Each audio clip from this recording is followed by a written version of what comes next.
Hello friends, Yashwant Kishore തിരക്കഥ എഴുതി സംവിധാനം ചെയ്ത 2023 റിലീസായ തമിഴ് മൂവിയാണ് കണ്ണകി.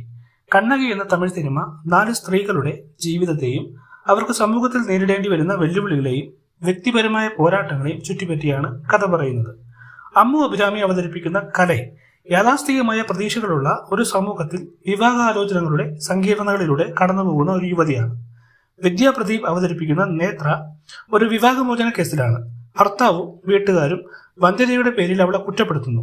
വിവാഹബന്ധത്തിന്റെ പവിത്രതയിലുള്ള അവരുടെ ഉറച്ച വിശ്വാസം കോടതി നടപടികളിലൂടെ കടന്നുപോകുമ്പോൾ പരീക്ഷിക്കപ്പെടുന്നു. ശാലിൻ സോയ അവതരിപ്പിക്കുന്ന നദി ബന്ധങ്ങളോട് ഒരു സ്വതന്ത്രമായ പ്രതിബദ്ധതയില്ലാത്ത സമീപനം പുലർത്തുന്നു.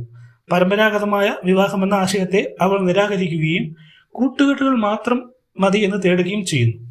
കീർത്തി പാണ്ഡ്യൻ അവതരിപ്പിക്കുന്ന ഗീത ഒരു അസിസ്റ്റന്റ് ഡയറക്ടറുമായി പ്രണയത്തിലായിരുന്ന ഗർഭിണിയാകുന്നു. ഗർഭചിത്രം എന്ന തീരുമാനവുമായി അവൾ പോരാടുന്നു. ഈ 4 സ്ത്രീകളുടെ ജീവിതം ബന്ധിപ്പിക്കുന്ന ഹൈപ്പർലിങ്ക് കഥാരീതിയാണ് ഈ സിനിമ ഉപയോഗിക്കുന്നത്. ഭാഗ്യസ്വാധീനങ്ങളും സാമൂഹിക സമ്മർദ്ദങ്ങളും അവരുടെ അനുഭവങ്ങളെ എങ്ങനെ രൂപപ്പെടുത്തുന്നു എന്ന് ഇത് കാണിക്കുന്നു. ഇന്നത്തെ ഇന്ത്യൻ സമൂഹത്തിൽ സ്ത്രീകൾ നേരിടുന്ന പ്രശ്നങ്ങൾ ഈ സിനിമ വിഷയമാക്കുന്നു. ഇതുപോലുള്ള മൂവീസ് ആൻഡ് ഓൺലൈൻ സ്റ്റോറീസ് അറിയാൻ നമ്മുടെ ചാനൽ സബ്സ്ക്രൈബ് ചെയ്യൂ, ലൈക്ക് ചെയ്യൂ, ഷെയർ ചെയ്യൂ. Thank you friends.